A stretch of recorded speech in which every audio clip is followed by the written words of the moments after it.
Une fillette de 4 ans a été battue et souffrait de malnutrition. Ses cheveux tombaient et la grand-mère de la fillette a reçu un appel de sa fille le jour du Nouvel An pour venir chez eux. Aucun détail ne lui a été donné. Et quand elle est entrée, elle dit que Fields faisait un massage cardiaque à la petite Gabby. Était-elle habillée ou déshabillée? Et les vêtements? Qu'avez-vous vu se passer dans cette salle de bain, le cas échéant? En entrant, j'ai vu Brad tenter un massage cardiaque.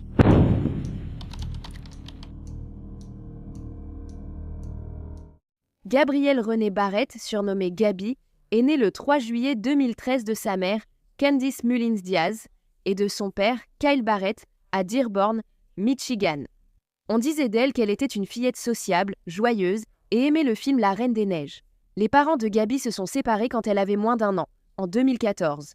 Puis, en janvier 2015, sa mère, Candice, a commencé une nouvelle relation avec un homme nommé Brad Fields, et elle a emménagé avec lui peu de temps après. Mais en le faisant, Candice a confié sa fille Gaby à sa mère, Cynthia Diaz. À partir de ce moment-là, Candice rendait visite à sa fille de temps en temps. Et peu de temps après avoir emménagé avec Brad, Candice s'est retrouvée enceinte de son 2e enfant. Vers la fin de 2017, Gaby est allée vivre chez sa mère et le petit ami de celle-ci afin de pouvoir commencer l'école maternelle. Apparemment, comme Cynthia n'était pas la tutrice légale de la petite fille, Gaby devait vivre avec sa mère pour pouvoir être inscrite. Elle s'est donc installée avec Candace et Brad dans une caravane au Russianville Woods Trailer Park à Belleville, Michigan. Le père biologique de la petite fille, Kyle, qui voyait encore sa fille jusqu'à présent, s'est rendu à la police à peu près à la même période en raison d'un mandat d'arrêt sans rapport avec cette affaire. Puis, seulement 4 mois plus tard, Gaby a recommencé à vivre avec sa mère vers 9h30 du matin le 1er janvier 2018 à 100. Candace a appelé sa propre mère, Cynthia, et lui a dit que lorsqu'elle s'était levée et était allée dans la salle de bain ce matin-là, elle avait trouvé sa fille allongée là, sans réaction. À ces mots, Cynthia monta aussitôt en voiture et se rendit à la maison. Une fois sur place, elle a trouvé Gaby sur le sol de la salle de bain et Brad essayait de lui faire un massage cardiaque. Cynthia a dit au couple qu'ils devaient appeler les secours, ce qu'ils ont fait malgré tout. Candace dit avoir tenté 2 fois d'appeler les secours avant l'arrivée de sa mère, mais la mauvaise réception de son portable l'en a empêchée. Je ne sais pas si je la crois vraiment. À l'arrivée des secours, la fillette de 4 ans était inconsciente et ne respirait plus. Les ambulanciers ont remarqué que Gaby avait des ecchymoses sur le visage, du vomi dans les cheveux et le nez, ainsi que ce qui semblait être de graves brûlures sur les jambes, les pieds, les fesses et les bras. Elle a été transportée à l'hôpital St. Joseph Mercy à Ann Arbor, où elle a été déclarée morte peu de temps après son arrivée. Quand les autorités ont interrogé les 2 adultes présents cette nuit-là, le petit ami de la mère de Gaby, Brad, a refusé de donner des détails sur l'incident. La mère de Gaby, Candace, a cependant fini par donner sa version des faits. Bien qu'elle ait initialement refusé aux policiers la permission de fouiller la caravane, disant qu'elle n'en voyait pas la nécessité, puisque sa fille venait simplement de se noyer. Quoi qu'il en soit, selon Candace, la veille, le 31 décembre, sa fille de 4 ans avait décidé qu'elle voulait prendre un bain toute seule. Ce bain aurait alors provoqué les brûlures sur le corps de la fillette, selon Candace. Pourtant, ni elle ni son petit ami n'ont décidé d'emmener Gaby chez le médecin en se rendant compte qu'elle avait de telles blessures horribles. Ils ont simplement continué, comme si de rien n'était. Le lendemain matin, Gaby a de nouveau décidé qu'elle voulait prendre un bain. Cette fois, Candace a fait couler l'eau du bain pour sa fille et l'a placée dans la baignoire. Ensuite, la mère est sortie de la pièce pour aller préparer le petit déjeuner dans la cuisine, laissant Gaby complètement sans surveillance. Lorsque Candace est revenue quelques minutes plus tard, elle a trouvé la petite fille immergée jusqu'au nez. Elle l'a sortie du bain, ce qui l'a fait vomir. Candace a affirmé qu'elle avait alors appelé Brad à l'aide pendant que Gaby continuait de vomir. Brad a ensuite tenté de pratiquer la réanimation cardio-pulmonaire, ce qui a fait jaillir de l'eau de sa bouche. Cependant, le 911 ne serait appelé qu'une demi-heure plus tard. L'autre chose étrange dans cette histoire, c'est qu'il n'y avait pas d'eau dans la gorge ou les poumons de Gaby. Ses bouts de doigts n'étaient pas non plus fripés, comme on s'y attendrait normalement après un bain. Bien que les cheveux de Gaby soient un peu humides, ni son corps, ni la baignoire, le sol de la salle de bain, ni les 2 adultes censés avoir essayé de lui sauver la vie n'étaient bien mouillés. Lorsque l'autopsie du corps de Gaby a été réalisée, il a été déterminé que la version des faits de sa mère, Candace, ne pouvait tout simplement pas être vraie. La fillette avait de nombreuses blessures traumatiques et sa mort serait considérée comme un homicide.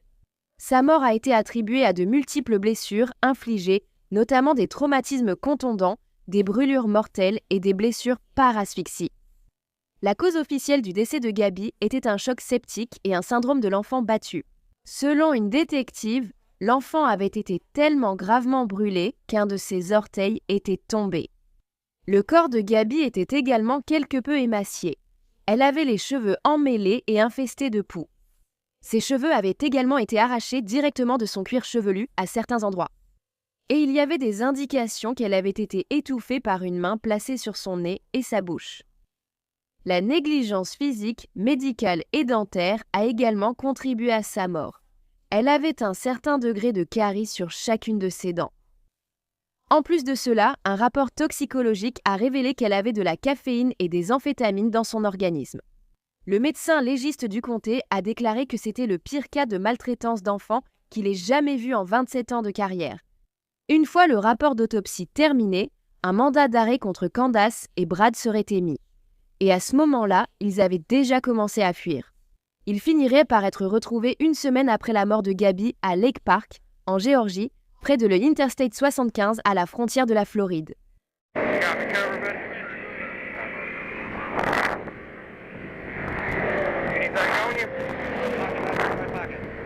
Stationnement avant, oui monsieur, n'y allez pas, attendez, allez-y, pas de problème. Vous voyez, j'enlève ma ceinture si vous voulez le faire. Main droite seulement, main sèche dessus.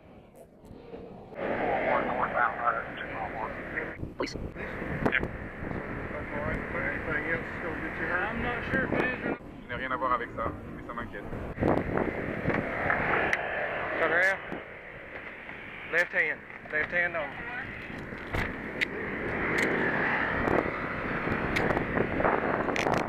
Selon Candace, il ne tentait pas de fuir. Il s'agissait d'un malentendu. En réalité, il retournait dans le Michigan pour se rendre aux autorités. Quoi qu'il en soit, ils ont tous les deux été arrêtés et extradés vers le Michigan, où ils ont été inculpés d'homicide, de meurtre commis au cours d'un crime, de meurtre au second degré, ainsi que de maltraitance d'enfants au premier degré et de torture. Apparemment, le couple n'était pas non plus étranger à la justice. En 2006, Brad avait plaidé coupable de port d'armes dissimulées. En mai 2016, la police avait été appelée à la caravane où Candace et Brad vivaient, suite à des accusations de violence domestique. Lorsque les policiers sont arrivés sur les lieux, ils ont trouvé un chien qui avait été touché par balle et qui saignait. Candace a déclaré aux autorités que son petit ami Brad l'avait frappé à plusieurs reprises. Il lui avait donné un coup de poing à la tête, pris son portable et l'avait cassé pour l'empêcher de contacter la police. Elle a dit qu'il avait aussi tiré sur le chien à la patte, puis lui avait crié « Voyons si tu peux échapper à ces balles ». Cependant, il n'a jamais réellement tiré sur Candace. Selon des proches, ce n'était pas la seule fois que la relation du couple était devenue violente. La cousine de Brad dirait que Brad était une personne très violente et effrayante, et on pouvait tout simplement voir qu'il avait toutes sortes de contrôle sur Candace. Si un autre homme entrait dans la pièce, elle baissait la tête et n'était pas autorisée à parler ou devait carrément quitter la pièce. Alors, pendant que les autorités intervenaient au domicile lors de l'incident en mai 2016, elles ont signalé que l'intérieur de la maison était sale et dégageait une odeur extrêmement nauséabonde. À l'intérieur, ils ont trouvé de vieilles ordures, de la nourriture en décomposition, des excréments et de l'urine de chien, des cages d'animaux sales et des mouches partout. La police a également trouvé plusieurs pipes à crack, un masque à gaz, un pistolet taser, plusieurs couteaux, des munitions et plusieurs armes à feu. 3 jours après cet appel aux autorités, Candace s'est rendue au commissariat et a déclaré qu'elle ne voulait plus porter plainte contre Brad. Elle a également dit aux agents qu'elle voulait avouer posséder une arme à feu dont le numéro de série avait été effacé ainsi qu'une arme non enregistrée, qui étaient les armes que la police avait déjà récupérées dans la maison. Candace a été arrêtée et inculpée, mais elle n'a finalement été condamnée qu'à une peine de probation. Brad, en revanche, n'a été accusé de rien en ce qui concerne l'incident, même pas de cruauté envers les animaux. Candace a également informé les agents à ce moment-là que son petit ami souffrait de schizophrénie et qu'il n'était pas sous traitement.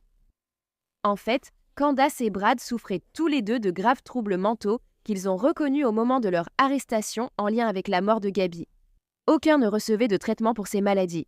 Candace, 24 ans, avait été diagnostiquée bipolaire avec un trouble de stress post-traumatique, une dépression et de l'anxiété. Brad, âgé de 28 ans, affirmait avoir été diagnostiqué avec un trouble schizo-affectif, de l'anxiété sociale, de l'agoraphobie et un trouble de stress post-traumatique. Étonnamment, les services de protection de l'enfance n'avaient jamais ouvert de dossier pour cette famille. Après la mort de Gabby, la police a fouillé sa maison et y a trouvé de la cocaïne. Ils ont également trouvé des choses bien plus horribles, notamment plusieurs morceaux de peau et des touffes de cheveux dans le siphon de la baignoire, qui seront plus tard identifiés comme appartenant à Gabby. Un sac poubelle contenant de la gaze ensanglantée, des touffes de cheveux tachées de sang, des gants en plastique, une bouteille vide de peroxyde d'hydrogène et des flacons de pommade topique ont été trouvés dans la buanderie. Les touffes de cheveux se sont également avérées appartenir à Gabby, et l'ADN de Brad et de Gabby a été retrouvé sur la paire de gants récupérés. Dans la chambre de la fillette de 4 ans, il n'y avait pas du tout de literie, et le matelas sur lequel elle était censée dormir était appuyé contre le mur. Ensuite, lorsque les téléphones portables de Brad et Candace ont été fouillés, les autorités ont trouvé des messages textes échangés entre eux, discutant des accidents de Gabby aux toilettes et des punitions qu'ils lui infligeaient pour cela. Ces messages ont révélé, en partie, que Brad avait frappé Gabby à plusieurs reprises, lui faisait souvent prendre des bains froids, la piquait avec une fourchette, la faisait dormir sur un sol froid, lui griffait le dos avec ses ongles, la frappait à la bouche et lui donnait de l'Adderall sans ordonnance. Dans un message, Brad a dit à Candace qu'il avait giflé 2 fois sa fille sur la bouche après qu'elle ait uriné sur elle-même. Dans un autre message, Brad dit à Candace « Ça va vraiment lui faire mal si elle n'arrête pas de se pisser dessus ou de faire caca par terre. » Ensuite, dans un message que Candace avait envoyé à Brad, la mère lui demande de donner une fessée à sa fille après un accident aux toilettes. Une fois, Brad avait envoyé à Candace une photo de lui faisant porter un sac poubelle à Gabby. Candace a simplement répondu en demandant s'il voulait du McDonald's. Il y avait même un message dans lequel Brad avait envisagé d'uriner sur Gabby ou même de la noyer dans son urine. Les autorités avaient trouvé des messages que Candace avait envoyés à Brad pendant que Gabby était transportée d'urgence à l'hôpital, dans lesquels elle lui disait de se débarrasser de toute preuve parce qu'elle allait probablement aller en prison. Elle lui a également dit qu'elle en avait fini et qu'elle allait mettre fin à ses jours. Des vidéos ont également été retrouvées, échangées entre Candace et Brad, montrant Gabby dormant sur le sol froid en simple sous-vêtements, tandis que son matelas restait appuyé contre le mur. Il a finalement été découvert que le jour où Gabby est décédée, Candace avait donné un bain à sa fille pour essayer de nettoyer ses brûlures, selon ses propres mots. La mère tenait sa fille, essayant de frotter les brûlures et de faire partir la peau, ce qui a fait hurler Gabby de douleur.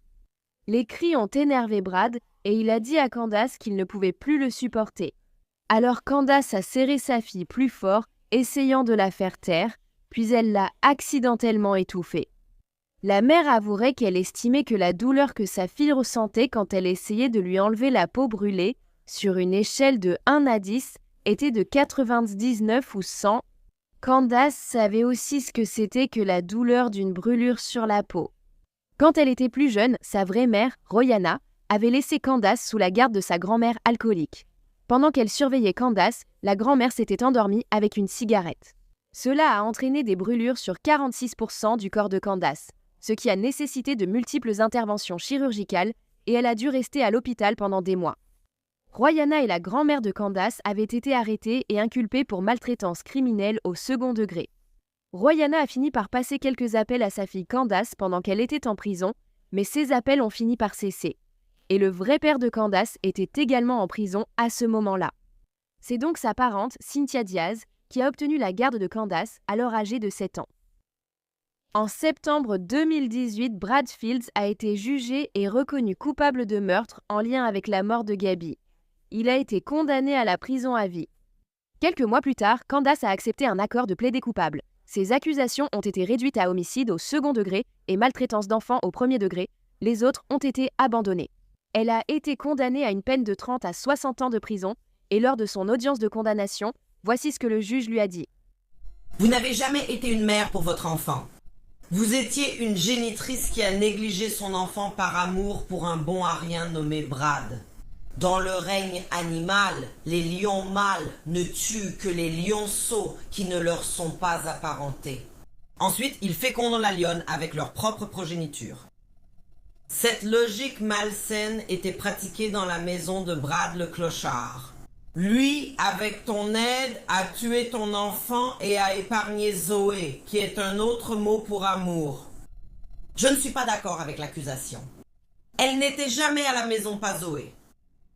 Parce qu'il voulait se débarrasser du problème. Et ce problème, c'était Gabi. Pour le réveillon du Nouvel An, vous avez tous les deux envoyé des cartes visuelles de Zoé, Brad et toi. Bonne année. Mais celle qui manquait, c'était Gabi. Parce que tu savais que Gabi n'allait pas tenir une année de plus. Tu n'avais pas l'intention d'inclure Gabi dans ta nouvelle vie. Et tu as aidé ce monstre à noyer ton magnifique et précieux trésor. En 21 ans de magistrature, je n'ai jamais vu un enfant subir les blessures qui lui ont été infligées. Carie dentaire, brûlure sur ses fesses, du vomi dans ses poumons. Brûlure par immersion. Ce qui signifie qu'elle a été placée dans de l'eau brûlante. Et alopécie traumatique. Ses cheveux ont été arrachés de son cuir chevelu alors qu'elle était encore en vie. La cause ultime du décès était un choc septique. Son corps ne le supportait plus. Mais le jour du Nouvel An, elle était libre. Elle est morte aux mains d'un vaurien et d'un animal. La police du canton de Sumter a agi rapidement, démêlant les mensonges que tu as racontés.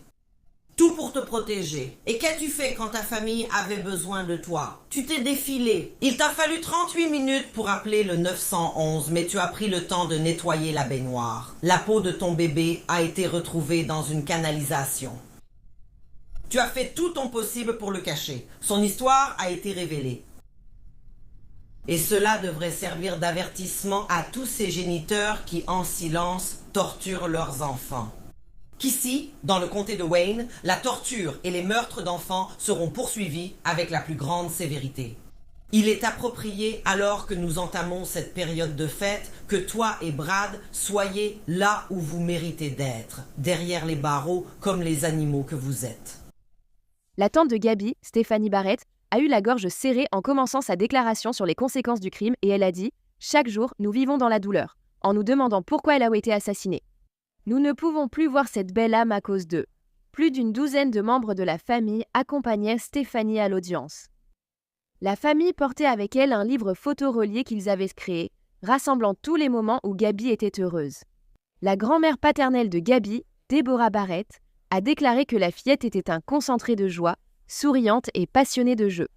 Elle courait partout dans la maison, toujours avec un grand sourire. « Continue de t'envoler, Gabi. Nous te regardons et t'aimons. » La cérémonie commémorative de Gabi a eu lieu le samedi 13 janvier 2018 au salon funéraire Chief à Westland, dans le Michigan.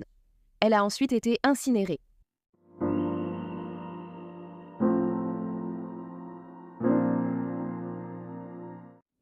Merci d'avoir écouté l'histoire de Gabi aujourd'hui.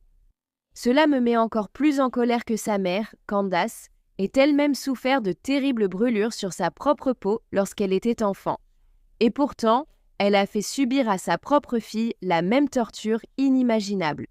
Candace et son petit ami Brad sont vraiment de pitoyables êtres humains pour ce qu'ils ont fait à cette pauvre petite fille de 4 ans. Que penses-tu de cette affaire? Son ami l'a appelée pour demander si la petite pouvait venir passer le week-end avec elle. Elle a accepté. C'était le week-end d'Halloween et elle savait que sa fille de 15 mois s'amuserait à distribuer des bonbons et voir les enfants déguisés venir.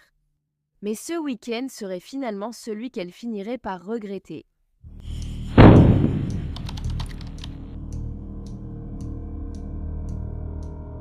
Mika Marie Carrillo, ou Mika Duccino, est née le 1er août 2019 à Fargo, dans le Dakota du Nord. Ses parents étaient Manuel Carrillo et Cheyenne Duccino. Mika était une fillette pétillante et affectueuse, toujours en train de rire. Elle avait fait ses premiers pas autour de son premier anniversaire et était adorée par ses cousins et sa sœur. Mika était un bébé très sage qui pleurait rarement et elle adorait faire des câlins et des bisous à sa famille tout le temps. Pour des raisons inconnues, depuis sa naissance, Mika était sous la garde de sa tante, Amanda Carrillo. Et seulement quelques mois après la naissance de Mika, sa véritable mère est décédée de cause inconnue et son père a été envoyé en prison pour avoir fui en voiture, possession de méthamphétamine, conduite dangereuse et conduite avec un permis suspendu. Donc, comme Amanda avait la garde de Micah depuis si longtemps, elle la considérait plus comme une fille que comme une nièce. Et Amanda avait aussi ses propres enfants qui adoraient tous leur cousine ou sœur, Micah. Donc, le week-end de Halloween en 2020, une amie de longue date et de confiance de la famille, du nom de Brandy Adelky, a demandé à Amanda si Micah pouvait passer le week-end chez elle. Brandy avait déjà gardé les autres enfants d'Amanda par le passé, sans aucun problème. Donc, quand elle est venue demander si Micah pouvait passer le week-end, Amanda s'est dit pourquoi pas. Elle savait que Micah s'amuserait, peut-être en donnant des bonbons et voyant les enfants faire du porte-à-porte pour Halloween. Donc, la veille d'Halloween, le 30 octobre, Amanda a déposé Micah chez Brandy, dans son appartement à Fargo, dans le Dakota du Nord. Donc, après le week-end, Amanda est allée chez Brandy pour récupérer Micah. C'est à ce moment-là que Brandy lui a dit que Micah avait en fait de la fièvre parce que quelqu'un dans la maison avait attrapé le Covid et qu'ils devaient rester en quarantaine ensemble pendant 2 semaines. Elle lui a donc dit qu'elle devrait garder Micah chez elle pendant 2 semaines de plus. Amanda, pour une raison quelconque, a accepté cela. Si c'était mon enfant, je te le dis, je m'en fiche. Il rentre à la maison avec moi. Il ne passe pas 2 semaines de plus chez un ami. Hors de question. Mais ça, c'est juste moi. Donc, plus de 2 semaines plus tard, quand la période de quarantaine aurait dû être terminée le 20 novembre, Brandy s'est présentée chez Amanda, mais elle n'avait pas Micah avec elle. Elle a dit à Amanda que Micah était en route pour l'hôpital, mais que c'était seulement parce qu'elle était malade. Elle était juste malade. Rien d'autre n'allait pas. C'est ce que Brandy lui a dit, du moins. Donc Brandy a dit à Amanda qu'elle la retrouverait à l'hôpital. Et Amanda se demanda pourquoi Brandy n'était pas montée dans l'ambulance avec Micah. Elle n'avait que 15 mois. C'est un peu étrange. Alors Amanda s'est précipitée à Sanford Health, où Micah avait été transportée. À son arrivée, Amanda a vu qu'il y avait des travailleurs des services de protection de l'enfance, ainsi que des policiers qui tenaient des sacs en papier craft pour les preuves et des règles destinées à mesurer les blessures de Micah. Ils avaient aussi du matériel d'enregistrement de preuves. Cela a immédiatement donné la nausée à Amanda, et Amanda n'a pas pu se contrôler. Elle a regardé Brandy et a dit « Qu'est-ce que tu as fait à ma nièce ?» Et Brandy a répondu « Elle est juste malade. Elle est juste malade, Amanda. Elle va bien. Elle va s'en sortir. » Et Amanda lui a crié dessus « Ça n'a pas l'air d'aller du tout. » Quand les policiers à l'hôpital ont parlé avec Amanda, il est devenu très clair que Brandy mentait. Micah était bien plus que simplement malade. Micah avait en fait été horriblement maltraitée ce week-end-là chez Brandy.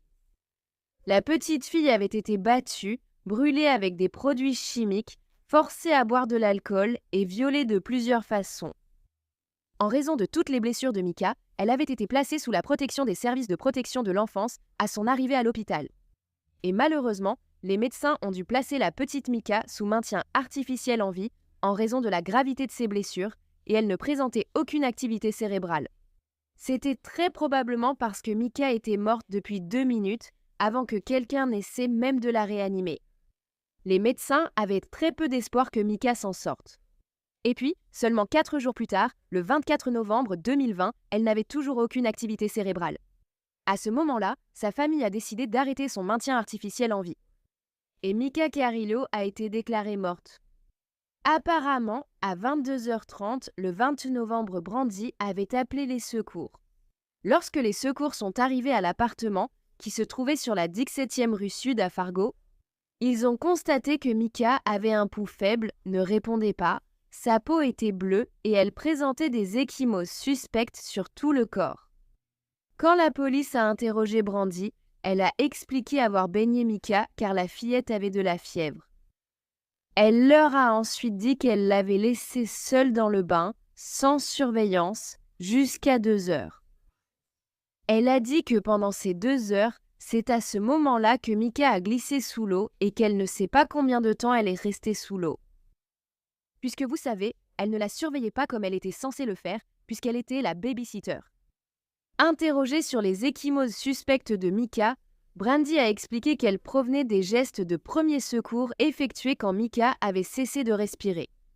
Elle a dit qu'elle avait pincé et giflé le visage de la petite fille dans le but de la faire reprendre connaissance.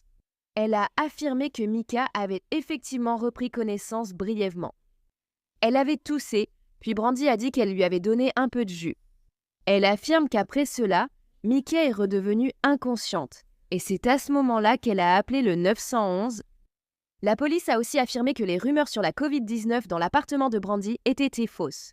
Maintenant, pour une raison inconnue, la police a déclaré qu'elle devait attendre les résultats du rapport d'autopsie ainsi que du rapport toxicologique avant de pouvoir arrêter qui que ce soit, car elle voulait s'assurer qu'un crime avait réellement été commis, ce qui me sidère complètement. Sérieusement, n'était-il pas évident, rien qu'en regardant la petite fille, qu'un crime avait été commis? Franchement. Pendant cette période d'attente, alors que personne n'était arrêté pour la mort brutale de Micah, sa tante Amanda a déclaré qu'il y avait de nombreuses personnes qui étaient au courant des abus qui se produisaient. Et ils avaient tous échoué à demander de l'aide et ont laissé les abus continuer jusqu'à ce qu'il soit trop tard. Donc Amanda voulait voir non seulement Brandy poursuivie, mais aussi les personnes qui étaient restées là, sans rien faire, et avaient laissé cela arriver. Même si on n'a jamais révélé qui étaient ces autres personnes, ni ce qu'elles avaient vu. Donc, lorsque l'autopsie de Micah a finalement été terminée, il a été déterminé que la cause du décès de la petite fille était un homicide causé par de nombreuses blessures par objets contondants qui se sont avérées non accidentelles et infligées par une autre personne. Et Amanda dirait qu'il y avait encore plus de détails horribles concernant la torture et le meurtre de Micah. Mais elle ne veut pas que le monde ait à connaître ces détails et à souffrir comme elle et sa famille, qui les revivent sans cesse dans leur esprit. Donc, le 14 janvier 2021, Brandy Adelky, âgée de 37 ans, a été arrêtée et inculpée. Elle a été inculpée d'un chef de meurtre et d'un chef de maltraitance criminelle sur enfant. Brandy a demandé une caution de 1 000 $ et elle voulait être assignée à résidence au lieu d'être en prison jusqu'à la date de son procès. Elle a expliqué que c'était parce qu'elle venait tout juste de commencer un nouvel emploi. D'accord, mais tu viens de tuer un enfant, alors ton nouvel emploi, tu peux l'oublier. Le tribunal lui a plutôt imposé une caution d'1 million de $. En septembre 2021, lorsque son procès a commencé, Brandy Adelky a plaidé coupable à un chef d'accusation de meurtre et à un chef d'accusation de maltraitance d'enfants devant le tribunal du comté de Cass, après avoir initialement plaidé non coupable. Elle risquait désormais une peine maximale de prison à vie. Au cours du procès, l'avocate de l'État a déclaré au tribunal que Micah était couverte d'ecchymose de la tête aux pieds. Et il a ajouté « D'habitude, je dis cela de façon métaphorique, mais pas dans ce cas ». L'avocate de la défense de Brandy a déclaré que s'occuper de Micah s'était avéré tout simplement trop difficile pour elle.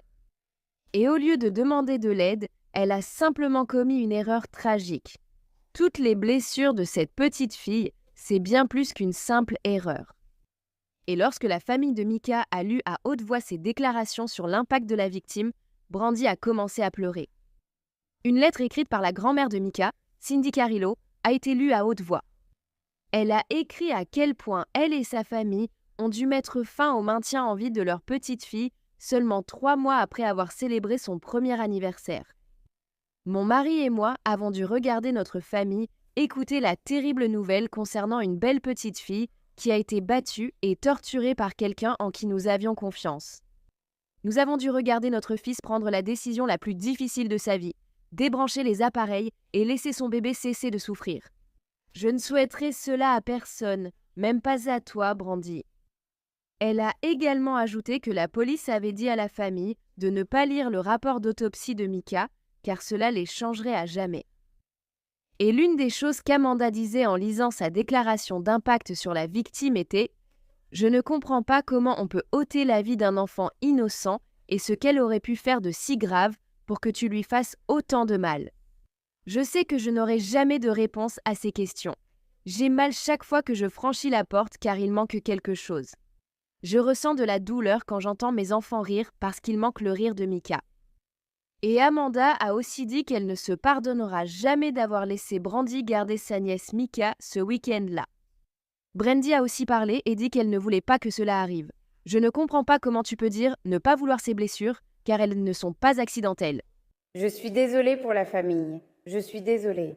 Je ne voulais pas que tout cela arrive. Et je suis juste désolée.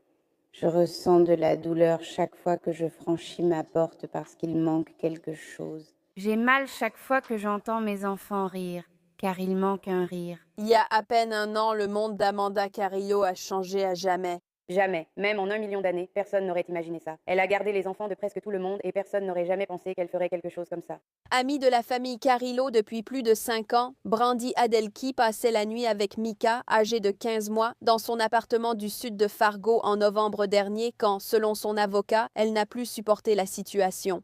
Je ne comprends pas comment tu as pu tuer un enfant innocent. Et ce qu'elle aurait pu faire de si grave pour que tu lui fasses du mal.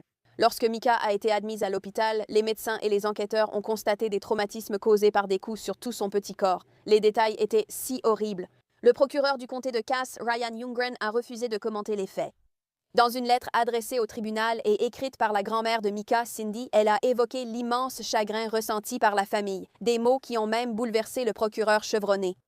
Octavia, la sœur de Mika, âgée de 3 ans, demande « Quand Mika sera plus grande, se réveillera-t-elle pour jouer avec moi ?» Comment expliquer cela à une enfant de 3 ans? Je ne le souhaiterais à personne, même pas à toi, Brandy. La peine d'Adelky découle directement des souhaits du père de Mika qui, selon Carrillo, était catégorique. Il ne voulait pas qu'Adelky passe le reste de sa vie en prison. Je lui pardonnerai, mais je n'oublierai jamais ses actes. Elle affirme qu'une peine à perpétuité ne ramènera pas ma fille. Carrillo affirme que sa famille ne sera plus jamais la même et se dit soulagé qu'Adelky ait enfin assumé ses responsabilités. La justice ne sera jamais pleinement rendue tant que Mika ne sera pas là dans ce monde. Elle a été condamnée à 50 ans de prison par un juge du tribunal de district du comté de Cass, avec possibilité de libération conditionnelle après 30 ans. Et je voulais aussi préciser que de nombreux médias ont rapporté qu'elle n'avait reçu que 30 ans. Cependant, elle a bien été condamnée à 50 ans.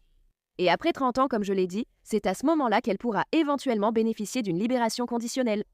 Une messe funéraire privée a été célébrée pour Mika, qui a été diffusée en direct le samedi 6 février 2021. Et en août 2021, la famille de Mika a célébré ce qui aurait été son 2e anniversaire. La famille a déclaré que chaque jour est un rappel de la vie qui lui a été arrachée bien trop tôt. Et Amanda a dit que la sœur de Mika, Octavia, se tourne vers l'urne de Mika chaque soir. Elle lui chante une berceuse, puis elle embrasse l'urne et dit « Elle est là-haut ». Ensuite, elle sourit et dit à Amanda « Je vais me coucher maintenant ». La famille a également vendu des t-shirts « Justice pour Mika » et des autocollants pour financer la plantation d'un arbre au parc Gooseberry en hommage à Mika. Eh bien, merci d'avoir écouté toute l'histoire de Mika aujourd'hui. Comme je l'ai dit, j'ai encore beaucoup de questions sans réponse dans cette affaire. La première étant, pourquoi? Quel était le mobile de cette femme? Surtout après avoir été amie avec Amanda et la famille pendant des années. Et est-ce que Brandy a dit à Amanda que quelqu'un dans la maison avait le Covid parce qu'elle avait déjà l'air un peu battue et couverte de bleu et qu'elle voulait peut-être lui laisser le temps de se remettre? Elle ne l'a évidemment pas fait, mais c'était peut-être l'idée. Ou bien cela avait-il déjà été prévu à l'avance? Et c'est pour ça qu'elle avait besoin de la garder pendant les 2 semaines supplémentaires. Sans parler du fait que Brandy était celle qui avait initialement demandé à ce que Mika dorme chez elle. Donc, il semble que cela ait pu être prémédité. Je suis aussi très curieuse de savoir qui étaient ces autres personnes qui ont vu les abus se produire et qui n'ont rien fait, parce que personne d'autre n'a été poursuivi. C'est absolument déchirant de penser à ce que ce pauvre petit bébé a dû endurer. C'est ignoble et insensé.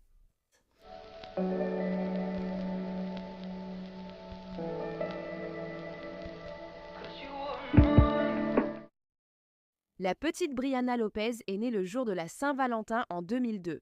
Au moment de sa mort, elle n'avait que 5 mois. 5 mois! Elle est née à Las Cruces, au Nouveau-Mexique, de sa mère, Stephanie Lopez, et de son père, si on peut l'appeler ainsi, Andrew Walters. Tous les 3 vivaient dans une mobile home à Las Cruces, au Nouveau-Mexique. En plus de eux 3, ils avaient aussi un autre enfant, qui avait 18 mois à l'époque, Andy Jr., et sa grand-mère, Patricia Walters, vivaient également là. La nuit de l'incident, 2 autres de ses oncles étaient là. L'un, âgé de 8 ans, n'a pas été impliqué. Et l'autre s'appelle Stephen Lopez, et c'est en fait le frère jumeau de Stephanie Lopez. Et il est tout aussi monstrueux que Stephanie et André dans cette affaire. Le matin du 19 juillet 2002, un appel a été passé vers 10 h. Au 911, Stéphanie Lopez a signalé que Brianna ne répondait plus et ne respirait pas. Pendant que Stéphanie et André attendaient l'arrivée des secours, il est dit qu'ils ont pratiqué la réanimation cardio-respiratoire sur la petite Brianna, avec l'aide de la grand-mère également. Malheureusement, une fois qu'ils ont amené la petite Brianna à l'hôpital, elle a été déclarée morte peu après 11 heures ce matin-là. Et dès que les infirmières et les médecins de l'hôpital où ils ont amené la petite Brianna ont vu l'état de ce bébé de 5 mois, ils ont su qu'il y avait bien plus dans cette affaire que ce que Stéphanie Lopez avait initialement raconté aux opérateurs du 911. Elle leur a dit que la petite Brianna était tombée de son berceau. Elle était couverte de bleu de la tête aux pieds, des anciens et des récents, ainsi que de marques de morsures. Un bébé qui tombe du lit ne se retrouve pas avec des marques de morsures et de multiples bleus sur tout le corps. C'était l'un des pires cas de maltraitance d'enfants qu'ils aient jamais vus. Ensuite, ils ont laissé Stéphanie entrer dans la pièce pour lui dire au revoir après qu'elle ait été déclarée morte. Elle était allongée sur la table, recouverte d'une couverture, avec sa petite tête qui dépassait. Et ils ont demandé à Stéphanie si elle voulait dire au revoir. Elle est entrée, elle s'est approchée d'elle, elle a recouvert la tête de la petite Brianna et elle a dit « Je suis désolée ». Puis elle est sortie. Et c'est tout. En tant que mère, ça me brise le cœur. Comment peux-tu être aussi froide et insensible envers ton propre bébé comme ça? Et puis quand il meurt, tu t'en soucies si peu que tu couvres sa tête avec une couverture, tu dis quelques mots et c'est tout. La petite Brianna n'a pas été aimée. Elle a été attaquée et violemment battue par les membres de sa famille. Les personnes qui étaient censées l'aimer et prendre soin d'elle l'ont attaquée et blessée presque chaque jour de sa vie depuis qu'elle a été ramenée de l'hôpital jusqu'à sa mort à l'âge de 5 mois. C'est incroyable. D'accord, je vais maintenant parler des résultats de l'autopsie de Brianna. Il y a des détails extrêmement explicites dans cette partie. Donc si vous ne voulez pas écouter cela, vous pouvez avancer un peu. Il est possible qu'il y ait d'autres mentions plus loin dans la vidéo, c'est juste pour vous en informer dès maintenant. Une fois qu'ils ont pratiqué l'autopsie de la petite Brianna, ils ont découvert que la cause de son décès était en fait des blessures crânio-cérébrales, ce qui signifie essentiellement un traumatisme crânien causé par un choc violent à la tête. Maintenant, évidemment, comme je l'ai déjà dit, ce n'était pas la seule blessure qu'elle avait. Lors de l'autopsie, ils ont également découvert qu'elle avait subi une lésion cérébrale traumatique quelques semaines auparavant. C'était la deuxième. Elle portait 15 marques de morsures humaines sur tout le corps. J'ignore le nombre de bleus ou s'ils ont été comptés. Il y avait tellement de bleus sur le corps de ce petit bébé. L'autopsie a révélé qu'elle avait été violemment secouée au moins 2 fois dans sa courte petite vie. Elle a donc subi 2 traumatismes crâniens et elle a été violemment secouée 2 fois en seulement 5 mois. Qu'est-ce qu'un bébé pourrait bien faire pour mériter ne serait-ce qu'une fraction de cela? Qu'est-ce qu'un bébé pourrait bien faire, enfin? Et comme je l'ai dit, il y avait un autre enfant dans la maison qui avait 18 mois et c'était Andy Jr. Andy Jr. n'a jamais été la cible de la colère ou des abus de ses parents. C'était seulement la petite Brianna qu'il visait. D'accord, revenons à l'autopsie. Il y a encore quelques points à aborder. La tête de la petite Brianna était également fracturée à 2 endroits, et ils ont dit que l'une des fractures datait d'au moins 5 à 7 jours. Elle avait également subi 2 côtes fracturées du côté droit de sa poitrine. Elle avait aussi des fractures sur les os de la cuisse droite et gauche, ainsi qu'une fracture en haut du bras gauche. Ceci est cohérent avec le fait que ses membres aient été forcés, tirés et tordus. C'est ignoble. Ils ont également découvert que le vagin et l'anus de la petite Brianna étaient gravement blessés. Oui, vous m'avez bien entendu. La petite Brianna, âgée de seulement 5 mois, avait été violée au moins une fois, voire plusieurs fois. La belle petite Brianna a vécu une vie courte, cruelle et terrible. Maintenant, je vais vous expliquer exactement ce qui s'est passé et qui sont les monstres qui lui ont fait ça. La mère de Brianna, Stéphanie, a déclaré s'être réveillée à 10 h ce matin-là et avoir découvert que Brianna ne respirait plus. Voici ce qu'elle a dit sur la nuit précédente. Elle a dit aux enquêteurs qu'elle avait bu 3 bières avant de s'endormir vers 22 h. Elle s'est endormie dans la même pièce où son mari, Andrew, et son frère jumeau, Stephen, jouaient aux jeux vidéo avec la petite de 18 mois et la petite Brianna, tous dans la même pièce. Maintenant, elle dit qu'après s'être évanouie, elle n'a plus rien entendu. Elle n'a pas entendu son bébé se blesser. Elle n'a rien entendu du tout. Ils étaient dans la même pièce, je vous rappelle, d'une maison mobile.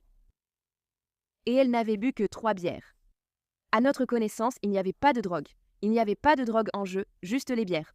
Stéphanie, tu ne deviens pas ivre au point de t'évanouir et de ne pas entendre ton nouveau-né pleurer à l'aide après seulement 3 bières. C'est n'importe quoi. Le père et l'oncle de Brianna sont restés à jouer aux jeux vidéo après que Stéphanie ait dit s'être évanouie. Stéphanie a aussi essayé de dire que les marques de morsure venaient d'Andy Junior. Sympa, Stéphanie. Accuser ton enfant de 18 mois d'avoir blessé la petite Brianna. Je voulais aussi juste préciser rapidement ce bébé. La grand-mère de Brianna, Patricia, qui vivait aussi dans cette maison mobile avec eux, savait ce qui se passait dans cette maison. Et elle n'a rien fait, parce qu'elle ne voulait pas s'en mêler. Quelle sorte de grand-mère laisse simplement faire ça? Je veux dire, les parents déjà, bien sûr, c'est insensé, mais une grand-mère aussi a juste regardé ça se passer et n'a rien fait. Pourquoi ne feriez-vous rien à ce sujet? C'est votre belle petite fille. C'est révoltant. Comme Stéphanie affirme qu'elle s'est évanouie pendant la majeure partie de la nuit, les enquêteurs n'obtenaient pas beaucoup d'informations d'elle parce qu'elle faisait semblant de ne pas savoir ce qui se passait. Stéphanie a ensuite raconté aux enquêteurs que les bleus de Brianna, ou du moins certains d'entre eux, étaient dus au fait qu'elle avait vu Andrew, le père, son mari, lancer la petite Brianna en l'air environ 1 semaine auparavant et la laisser heurter le plafond.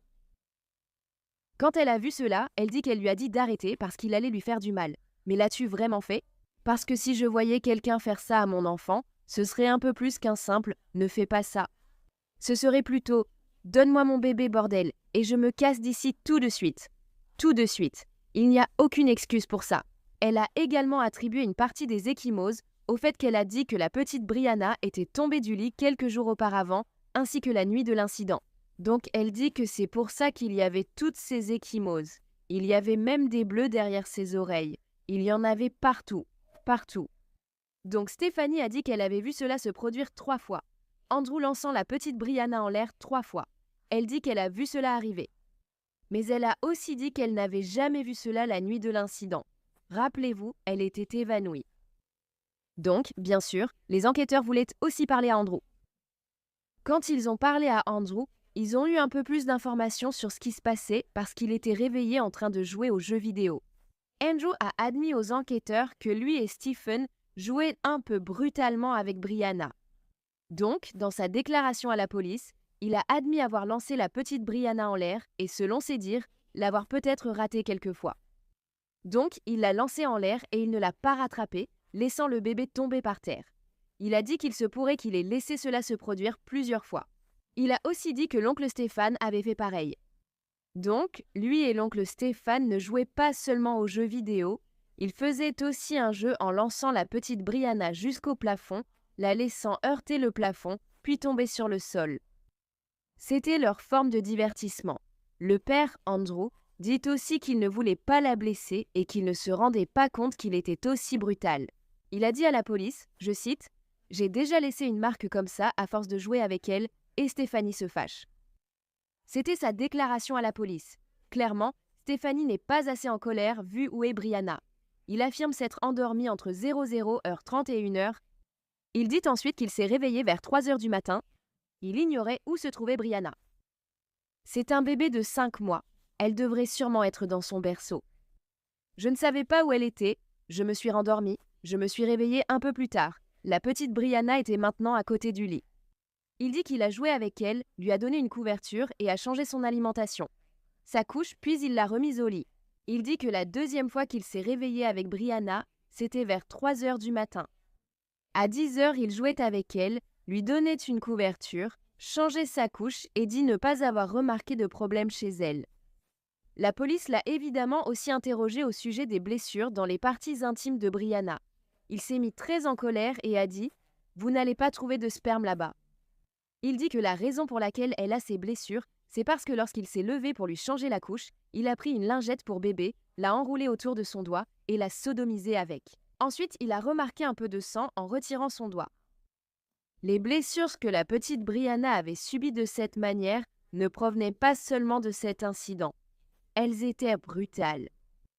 Andrew a aussi déclaré aux enquêteurs que certaines marques de morsures étaient de lui lorsqu'il s'est énervé contre Brianna, et d'autres de Stephanie quand Brianna l'a contrariée. Andrew a dit que Stephanie, de temps en temps, lançait aussi le bébé dans son transat depuis une distance pouvant aller jusqu'à 60 cm. Vraiment charmant. Lorsque les enquêteurs ont demandé à Andrew si la petite Brianna avait pleuré après qu'il l'ait lancée en l'air, il a répondu oui.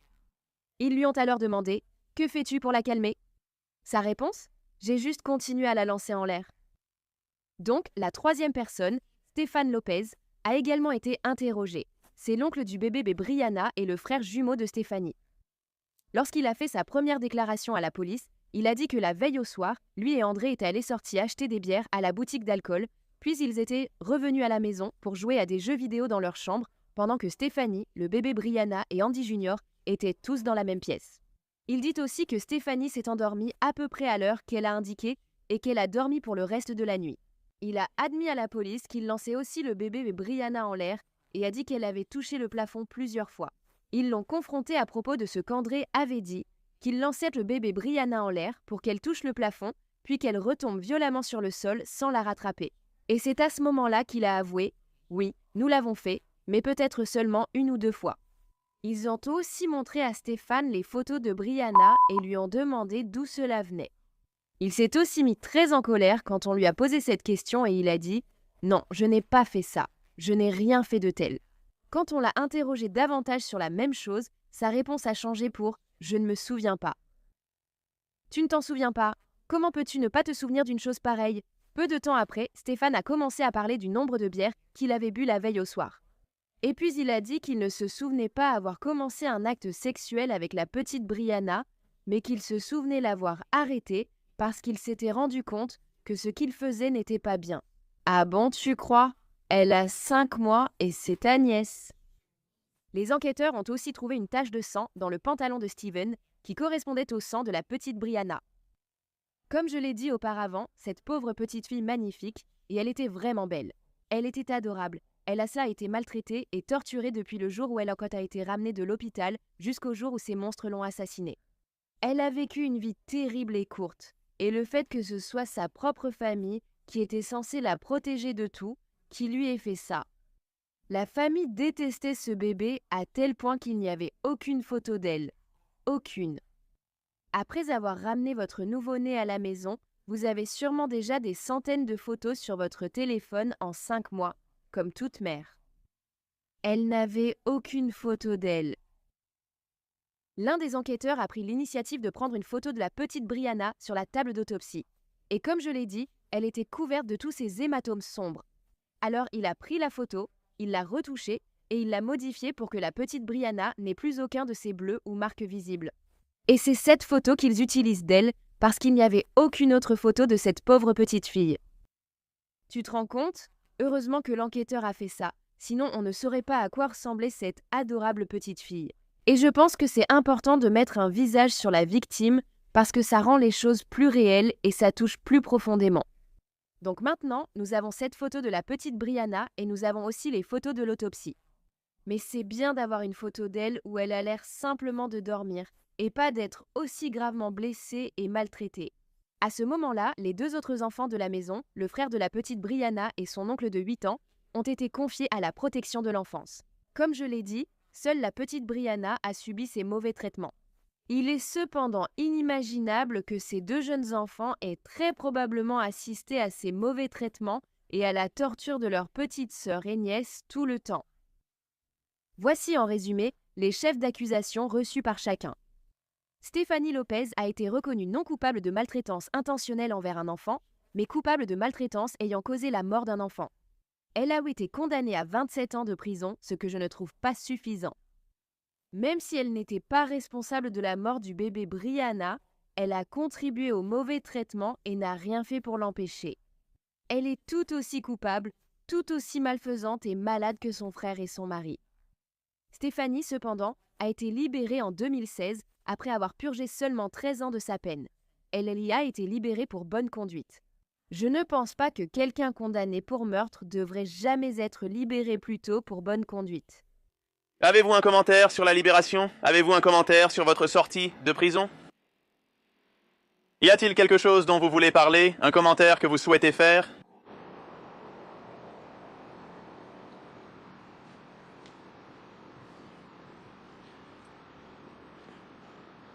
Un commentaire? Vous êtes sorti de prison maintenant? Maintenant que vous avez été libéré, cela fait 12 ans. Stéphanie Lopez vit maintenant libre dans le monde et sous protection policière. Pourquoi devrions-nous lui accorder une protection policière? Elle n'a rien fait pour protéger la petite Brianna. Rien du tout. Le père de la petite Brianna, Andrew, a été condamné pour plusieurs choses différentes et je vais les énumérer ici. Maltraitance intentionnelle d'enfants ayant entraîné la mort ou de graves blessures corporelles. Complot en vue de commettre une maltraitance intentionnelle d'enfants ayant entraîné la mort ou de graves blessures corporelles.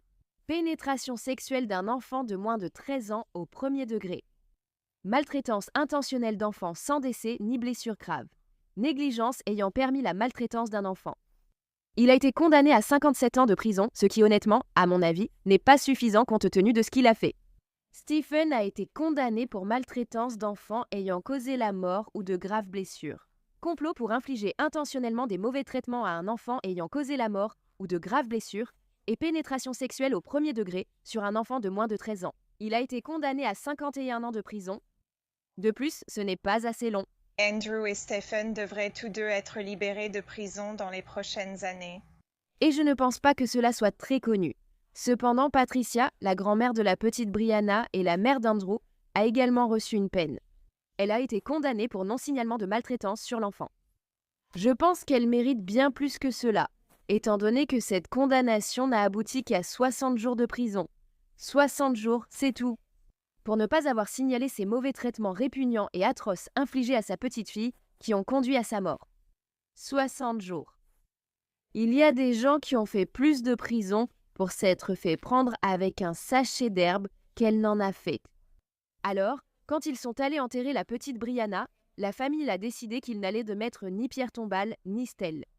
Ils l'ont simplement enterrée et ont mis un repère pour savoir où elle était enterrée. Et c'est tout. Pas de fleurs, rien du tout. Évidemment, cela a bouleversé la communauté, car la nouvelle s'était répandue et tous connaissaient la gravité de cette affaire. Et tout le monde était bouleversé et voulait montrer à la petite Brianna l'amour qu'elle n'avait jamais connu pendant ses 5 mois de vie. Cependant, la famille a décidé qu'elle ne voulait pas de visiteurs sur la tombe de la petite Brianna, et ils ont installé une cage autour pour dissuader les gens de venir et, espérons-le, garder l'affaire hors des projecteurs. Cela n'a pas vraiment fonctionné. En fait, cela a eu l'effet inverse et a fait connaître l'affaire à encore plus de gens. Et aujourd'hui, plus de 20 ans plus tard, on parle toujours de cette affaire. Alors, qu'ils aillent au diable, cette famille. Comme je l'ai dit, le public s'en fichait et a finalement laissé beaucoup de fleurs et de cadeaux pour la petite Brianna. Ils ont lancé une pétition pour qu'une pierre tombale soit installée et ont finalement réussi à faire installer un banc en sa mémoire. Il n'y a pas de pierre tombale, juste une petite croix en bois portant le nom de la petite Brianna Lopez et les dates de sa courte vie. À l'extérieur, la tombe est entourée d'une cage en treillis noir. La tombe de Brianna a attiré beaucoup de visiteurs, alors sa famille a installé cette cage. Je comprends qu'ils ne veuillent pas que les gens viennent la déranger, mais je ne trouve pas que ce soit gênant de venir ici et, vous savez, déposer des fleurs. Des ours en peluche. La cage a été installée pour empêcher l'entrée, mais comme vous voyez, cela ne fonctionne pas. Il y a de nouvelles décorations de Noël. Les visiteurs ont soulevé le grillage sur les bords pour pouvoir y déposer des peluches et d'autres souvenirs. Et les gens continuent de le faire malgré la cage. En fait, la cage attire encore plus l'attention. Des centaines de milliers de personnes à travers le monde ont signé une pétition pour retirer la cage et installer une pierre tombale. McCullough appartient à la fondation Souviens-toi de moi, qui lève des fonds pour ériger des mémoriaux aux victimes de maltraitance infantile. L'organisation a fait fabriquer ce banc pour Brianna, mais l'installation n'a pas été facile. La famille ne voulait rien ici et le cimetière soutenait leurs souhaits. Après des mois de travail et l'aide du bureau du procureur, le banc a finalement été installé. Les plaques ont été ajoutées cette semaine. McCullough dit que c'est au moins un pas de plus pour offrir à Brianna le lieu de repos qu'elle mérite. C'est vraiment un mémorial pour enfin lui donner un nom. Donc, comme moi, vous vous demandez sûrement, pourquoi ferait-on ça? Qui pourrait faire ça à une petite fille? Pourquoi? Quel est le motif? Un motif possible pour ce crime que j'ai entendu, c'est qu'ils auraient pu croire que la petite Brianna n'était pas la fille biologique d'André, son père. Stéphanie aurait pu tromper son compagnon en prison, l'enfant serait d'un autre, expliquant ainsi la plupart des mauvais traitements subis. Ils ont dit qu'ils avaient fait un test ADN sur la petite Brianna après sa mort et qu'ils avaient découvert qu'elle était bien l'enfant biologique d'André. Donc, toutes ces violences et toutes ces tortures. Et pour une raison qui n'existe même pas. Et puis pourquoi Stéphanie n'était-elle pas la cible de la colère d'André si c'était elle qui l'avait trompée? Ce n'était pas la faute du bébé Brianna, c'était la faute de Stéphanie. Pourquoi ne l'aurait-il pas visée? Le bébé Brianna est rappelé et aimé par tant de personnes à travers le monde. Et c'est incroyable qu'elle reçoive enfin tout cet amour de tant de personnes. Amour qu'elle n'a pas reçu de sa famille. J'aurais aimé que cela se produise lorsqu'elle était ici et vivante sur cette terre. Elle méritait tellement mieux. Le personnel a vu des ecchymoses sur le tout petit et a contacté les services sociaux après un incident lors du départ avec sa mère. Il s'est retourné, l'a regardé, et le sentiment que tu avais était tout simplement horrible, comme s'il était terrifié. As-tu déjà vu quelque chose comme ça? Ça, en 10 ans passés dans cette crèche privée, je n'ai jamais vu quelqu'un regarder sa mère comme ça. Quand il était mort, nous savions que c'était grave, mais nous n'avions aucune idée du niveau réel auquel c'était. C'est bouleversant de penser qu'on renvoyait ce garçon pour vivre ça chaque jour.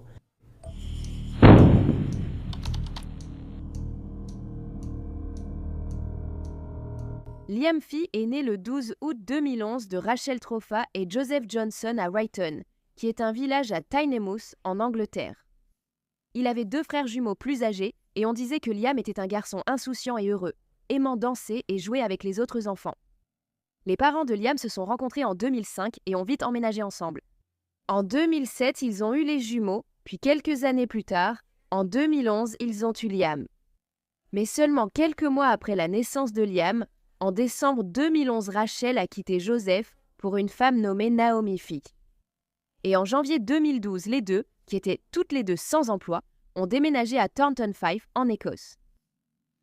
Mais seulement 4 mois après que Rachel ait quitté Joseph pour Naomi, elle est retournée auprès de Joseph, essayant de réparer les choses et lui disant que Naomi la traitait mal.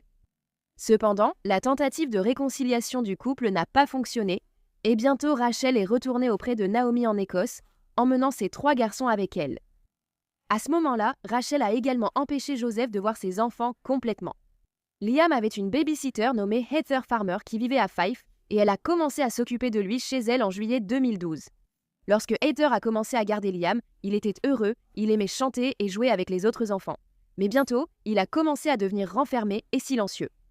Heather a aussi remarqué des ecchymoses sur le corps de Liam. Elle a vraiment commencé à s'inquiéter que quelqu'un fasse du mal à Liam chez lui lorsqu'il est arrivé chez elle un jour de janvier 2013 avec des égratignures et des ecchymoses sur le visage.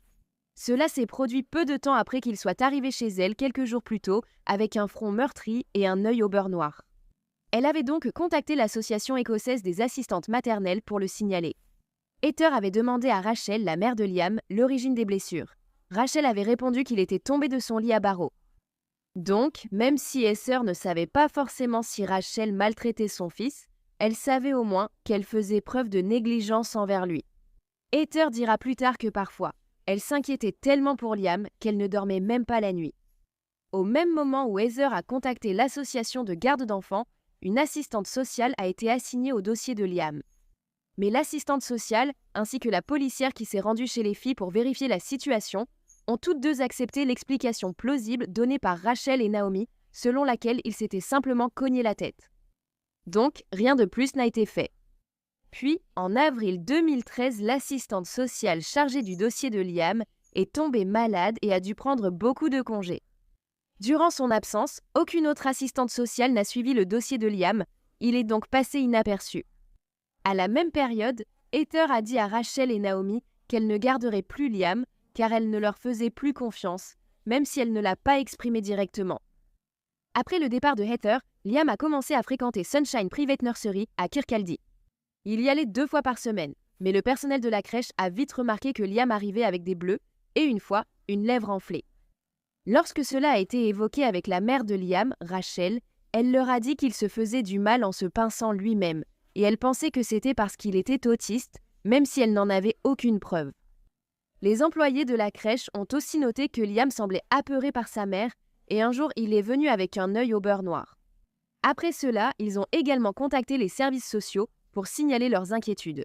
Cependant, dès que Rachel a eu vent de ce signalement, elle a fait irruption à la crèche et a immédiatement retiré Liam. Ainsi, l'assistante sociale chargée d'enquêter sur ces allégations faites par la crèche a conclu que les marques sur le corps de Liam n'avaient pas été faites par un adulte, et elle a accepté l'explication selon laquelle il se blessait lui-même à l'âge de 2 ans. Rachel et Naomi ont beaucoup fait pour cacher leurs crimes et peu connaissaient vraiment Liam. Mais il est bien allé à la crèche. Voilà comment il a laissé les choses. Il jouait dans un petit bac d'eau avec des voitures, etc. Ses enseignants m'ont parlé du garçon de 2 ans qu'ils ont vu. Son sourire était contagieux. Dès que vous le voyiez, vous sentiez que vous aviez envie de sourire parce qu'il était tellement heureux de voir les gens. Le personnel a remarqué des ecchymoses sur le garçon et a appelé les services sociaux après un incident quand sa mère est venue le récupérer. Il s'est retourné, l'a regardé, et le sentiment que vous aviez était tout simplement horrible. C'était comme s'il était juste effrayé. C'était tout simplement horrible. C'était comme s'il était juste effrayé. Avez-vous déjà vu quelque chose comme ça? En 10 ans passés dans cette crèche privée, je n'ai jamais vu quelqu'un regarder sa mère de cette façon.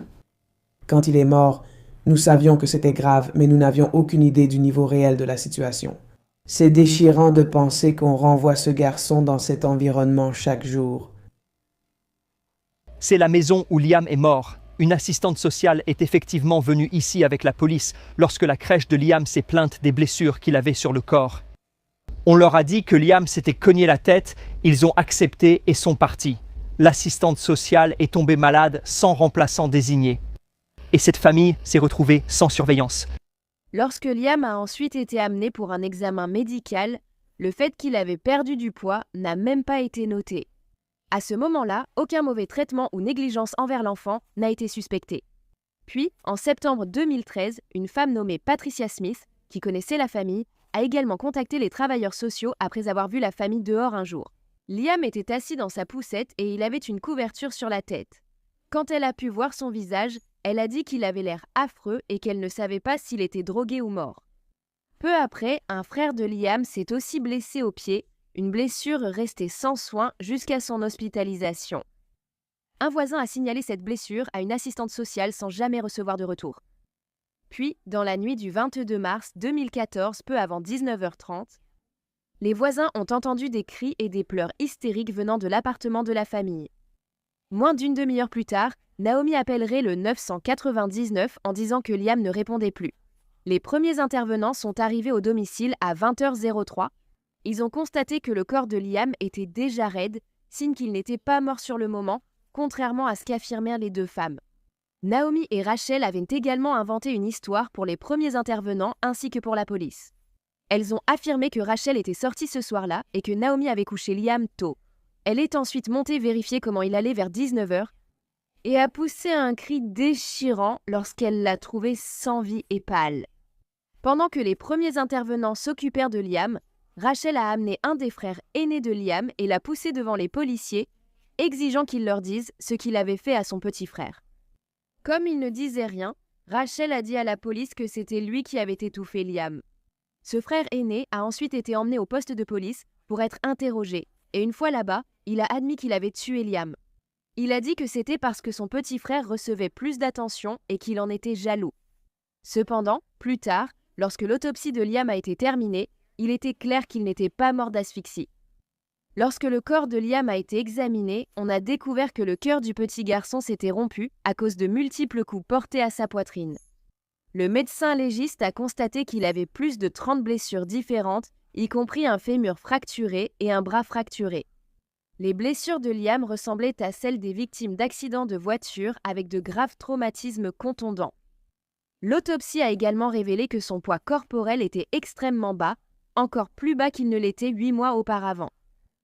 Peu de temps après sa première confession, le frère aîné de Liam déclara qu'il avait inventé toute l'histoire et qu'il n'avait pas tué Liam. Il a dit que ce jour-là, Naomi l'avait en fait traîné dans la chambre de son petit frère et lui avait montré le corps sans vie de Liam en disant « Regarde ce que tu lui as fait ». Il a dit que Naomi avait ensuite attrapé sa main et l'avait enfoncée dans la bouche de Liam en disant « Tu as tué Liam », essayant de laisser des traces de l'ADN du garçon pour pouvoir l'accuser plus tard. La police a examiné l'historique internet de Naomi et Rachel, y trouvant des preuves accablantes.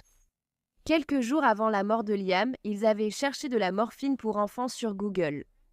Les services sociaux peuvent-ils accéder à mon domicile ? Une fracture de la hanche guérit-elle toute seule? Les épouses peuvent-elles être emprisonnées ensemble? Peut-on mourir d'une fracture de la hanche? Il est donc clair que Liam avait subi certaines de ses blessures plusieurs jours avant sa mort, ce qui l'aurait laissé dans une grande agonie. Au lieu de lui donner des soins médicaux, le couple avait cherché sur Google. Combien de temps peut-on survivre avec un os cassé? Face aux preuves croissantes, quelques semaines après la mort de Liam, Rachel et Naomi ont été interrogées séparément comme suspectes. Mais pour une raison quelconque, elles ne seraient pas arrêtées en lien avec la mort de Liam avant le mois d'août de cette année-là. Immédiatement après la mort de Liam, la police avait exécuté un mandat de perquisition au domicile des fils et ils ont trouvé toutes sortes de preuves de torture et de maltraitance qui s'y étaient reproduites. Parmi les objets figuraient une lourde chaîne, une grille de cheminée en métal, des colliers de serrage et des ceintures utilisées pour fabriquer une cage. Dans la maison, de nombreux rats domestiques, serpents et chiens ont été trouvés. Une enquêtrice de la SPA est entrée dans la maison et a retiré à elle seule au moins une douzaine de serpents. Une fois que la police a parlé avec les frères jumeaux de Liam, il était clair que Naomi et Rachel menaient des attaques répétées contre les 3 garçons depuis des années. Ainsi, les 2 frères de Liam ont été interrogés séparément au cours de plusieurs semaines par une assistante sociale ainsi qu'une policière. Progressivement, ils sont devenus moins fermés et ont commencé à raconter leur histoire. Un enfant a raconté avoir été forcé de passer la nuit dans une cage de fortune, les mains attachées derrière le dos avec des colliers de serrage.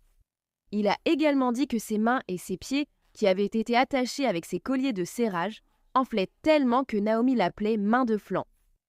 Eh bien, je ne sais pas vraiment ce que ça veut dire, mais une fois le garçon avait été attaché à un lit dans la chambre de Naomi et Rachel, et il y avait des serpents dans cette pièce. Naomi lui avait dit que le boa constrictor mangeait les petits garçons. Effrayé, ce garçon avait élaboré un plan d'évasion et avait tenté de s'échapper de la maison à 3 reprises, mais il avait été attrapé à chaque fois, ramené et battu. Il a également parlé du fait que Naomi le frappait et appuyait son pied sur son cou si fort qu'il perdait connaissance ou voyait parfois des lumières très vives. C'était aussi le petit garçon qui avait eu une blessure au pied en janvier 2014. Mais en plus de ne pas lui avoir donné de soins médicaux à temps, Rachel et Naomi avaient aussi marché sur son pied blessé et l'avaient serré. Les 2 garçons diraient aussi qu'ils étaient pas forcés de prendre des douches froides s'ils mouillaient leur lit, ce qui était inévitable parce que Naomi et Rachel ne les laissaient pas sortir de leur chambre après avoir été couchés le soir pour aller faire pipi. L'autre frère de Liam se souvenait avoir dû manger des excréments de chien, son propre vomi, et avoir eu ses sous-vêtements souillés frottés sur son visage. À un moment, Naomi a montré à un garçon un objet ressemblant à une perceuse et lui a dit qu'elle couperait ses parties intimes avec. Elle avait aussi montré à cet enfant une machine semblable à une scie, en affirmant s'en être servi pour tuer son père. Lors d'une occasion terrifiante, le couple a même posé une cage remplie de rats sur la tête du garçon. Et il y a eu encore plus d'accusations portées par les frères de Liam concernant les abus et les tourments qu'ils ont subis. Ces abus étaient extrêmes et sans fin. Les voisins ont déclaré à la police ne pas avoir vu les garçons dehors depuis des mois. Et lorsqu'ils les avaient vus auparavant, les femmes avaient essayé de faire passer les blessures de Liam pour des blessures auto-infligées et expliquées par son autisme. Les détectives commençaient à comprendre que Rachel et Naomi étaient très proches et que les enfants n'étaient pour elles qu'un simple inconvénient. Même alors que toutes ces preuves étaient révélées, la mère de Naomi, Janice Fee, affirmait que sa fille était innocente. Elle affirmait qu'elle savait absolument tout ce qui s'était passé la nuit où Liam était mort. Et j'en suis sûre, car cette nuit-là, Naomi avait passé des appels à sa mère à 19h36, à 19h42 et à 19h44. Cependant, ces appels ont ensuite été supprimés avant que Janice ne doive remettre son téléphone à la police. Puis, à 20h50, il y a eu un autre appel téléphonique de Naomi à Janice. Et Janice affirme que c'est lors de cet appel qu'elle a appris pour la première fois que Liam était décédé. D'accord, bien sûr. Le procès de Rachel et Naomi a commencé en avril 2016 devant la Haute Cour de Livingston. Le couple a été accusé du meurtre de Liam, ainsi que de l'avoir volontairement maltraité, négligé et abandonné d'une manière susceptible de lui causer des souffrances ou des blessures inutiles. Entre janvier et mars 2014, lorsqu'il est décédé, le couple avait en fait laissé Liam dans une pièce sombre, sans aucune stimulation physique ou mentale, et il le droguait également pour le faire dormir. Ils ont aussi été accusés de n'avoir pas obtenu d'aide médicale à temps et inculpés de cruauté et de négligence envers les 2 autres garçons. Bien sûr, Rachel et Naomi ont toutes les deux nié ces accusations. Le juge a dit aux femmes qu'elles avaient gravement abusé de leurs responsabilités parentales, causant des préjudices physiques et mentaux épouvantables à Liam. Et elles n'avaient montré aucun remords. Au cours du procès, le jury a appris l'abus incessant que les garçons avaient subi en écoutant plus de 20 heures d'entretien enregistrés avec les 2 garçons survivants. Ils ont aussi appris que Naomi et Rachel avaient voulu rejeter la faute de la mort de Liam sur un garçon. Les jurés ont vu des photos du fémur de Liam, brisé en 2. Plusieurs membres du jury ont fondu en larmes lorsqu'une vidéo de la police montrant le corps du tout petit a été visionnée par le tribunal. Quand Naomi Fee, 28 ans, a témoigné, elle a affirmé au tribunal que Liam n'était jamais puni à la maison car ce n'était pas nécessaire. Mais elle a également déclaré qu'elle s'était inquiétée du comportement de Liam lorsqu'elle a remarqué qu'il était devenu plus renfermé et qu'il recommençait à s'automutiler. Elle a affirmé que le comportement de Liam n'avait commencé qu'après qu'un de ses frères aînés avait commencé à adopter un comportement sexualisé envers Liam. Elle a dit qu'après cela, le petit Liam n'a plus jamais été le même. Donc d'abord, ils ont accusé le pauvre enfant d'avoir tué Liam, et maintenant, puisque ça n'a pas marché, ils l'accusent de l'avoir sexualisé pour essayer encore de se décharger de leurs responsabilités d'une manière ou d'une autre. Naomi a aussi dit au jury que Liam paniquait si ce n'était pas elle qui entrait la première dans sa chambre. Il n'acceptait que personne d'autre n'entre et se jetait par terre, se mordait les doigts et se griffait. Une autre chose qui est ressortie au tribunal, c'est que Naomi avait en fait dirigé un groupe pour tout petits jusqu'en 2011 et elle a admis avoir donné des claques à d'autres enfants dont elle avait la charge. Elle a précisé qu'elle n'avait jamais voulu les exposer à un danger. Naomi et Rachel ont aussi affirmé avoir sollicité des conseillers médicaux au sujet du comportement préoccupant de Liam.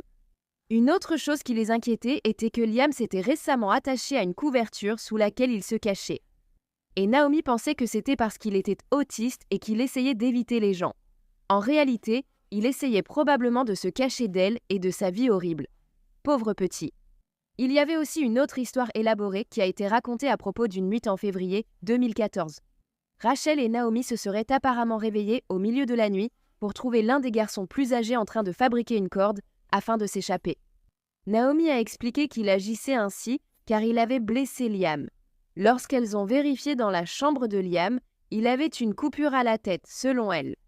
Lorsque Naomi a été interrogée sur la raison pour laquelle elle n'avait pas cherché d'aide médicale pour la fracture du fémur de Liam, elle a répondu que c'était parce qu'elle pensait que Rachel pourrait l'abandonner. Rachel avait menacé de rompre si elle appelait quelqu'un à l'aide. Lorsque l'accusation lui a demandé « Vous pensiez qu'il pourrait mourir et vous n'avez rien fait ?» Elle a répondu oui.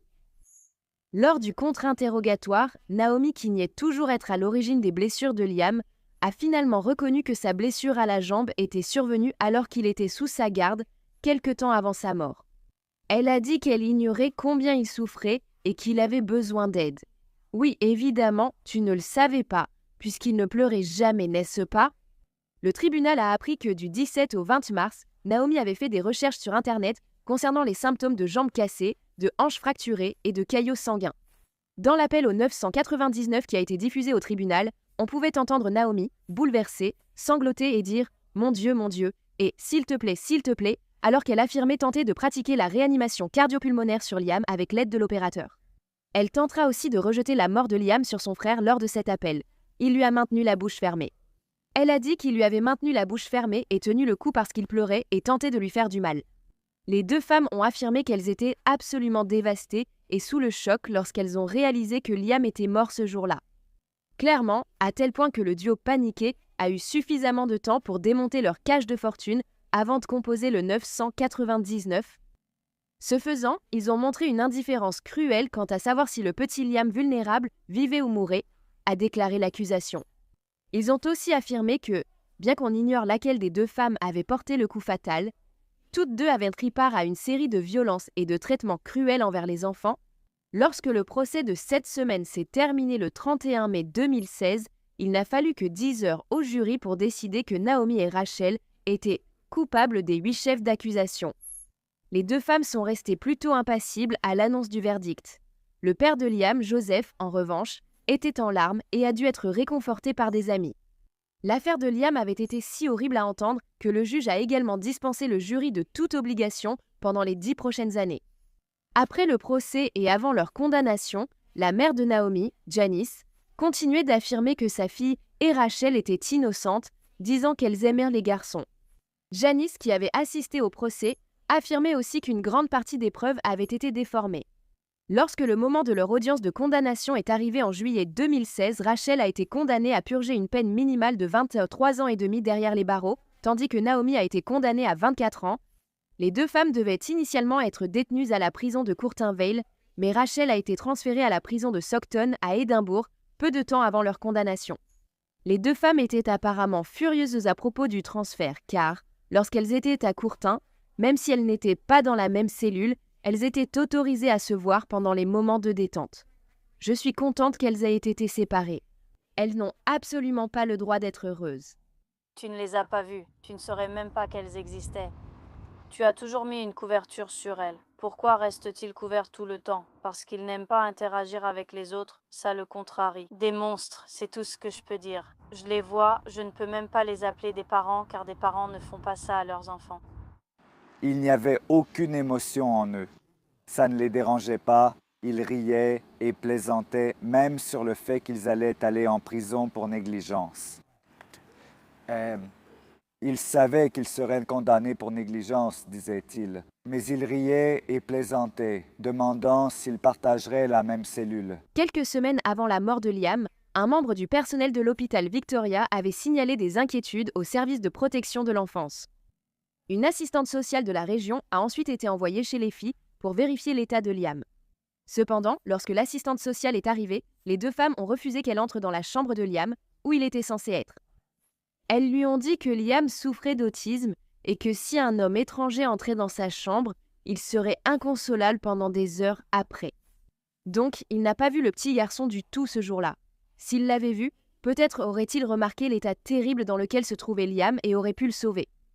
En raison de cette négligence, ainsi que de nombreuses autres dans le cas de Liam, une importante révision de dossier a été lancée après la condamnation de Rachel et Naomi. Ce rapport conclurait qu'il y avait un manque de curiosité professionnelle concernant le cas de Liam. Les deux femmes avaient donné des explications sur les blessures de Liam, acceptées plusieurs fois sans être remises en question par les travailleurs sociaux. De plus, les informations déjà disponibles concernant le cas de Liam n'ont été ni examinées ni prises en compte avant de prendre des décisions concernant son bien-être. Une travailleuse sociale, Leslie Bates, impliquée dans le cas de Liam, a été reconnue coupable d'inconduite par le Conseil écossais des services sociaux. Le Conseil a retenu 12 chefs d'accusation contre l'ancienne travailleuse sociale, qui a finalement été interdite d'exercer. Les conclusions contre Leslie portaient sur l'absence de signalement de plusieurs visites, une évaluation des risques insuffisante et le non-transfert des dossiers à d'autres équipes de soutien. Dans plusieurs cas, y compris celui de Liam, tout cela avait constitué de la négligence de sa part. Il a été dit que cette assistante sociale, Leslie, était intimidée par Naomi et n'aimait pas se rendre au domicile. À la place, elle convoquait la famille Fee dans son bureau lorsqu'elle avait besoin de leur parler. On disait aussi que Leslie était très désorganisée et ne tenait pas du tout de dossier clair. Le fait est que Leslie n'était pas l'assistante sociale qui s'occupait du dossier de Liam dans la période précédant sa mort. En réalité, elle avait été l'assistante sociale qui était tombée malade en avril 2013. Son dossier n'avait pas été confié à une autre assistante sociale. Donc, même si Leslie sait qu'elle a elle-même commis certaines erreurs, elle ne pense pas qu'elle devrait être la seule à être blâmée. Un banc commémoratif rendant hommage à Liam Fee a été installé dans un parc situé à Fife. Une collecte de fonds pour le banc a permis de réunir plus de 800 livres, soit un peu plus de 1 000 $. Le banc a été installé dans le parc commémoratif de Thornton, près de l'aire de jeu pour enfants. Merci d'avoir écouté toute l'histoire de Liam aujourd'hui. Ce que ces 3 garçons ont vécu était absolument horrible et ces 2 grands frères ont eu de la chance de sortir vivants de cette maison.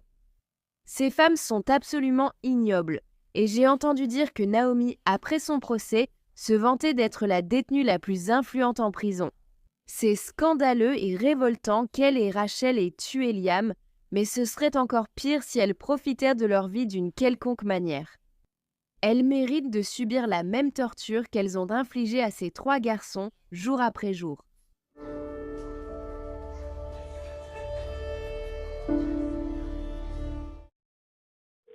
16h48 minutes, 15 secondes. Urgencies 999. Je m'appelle Blaine Malam et ma fille, je viens de la trouver morte.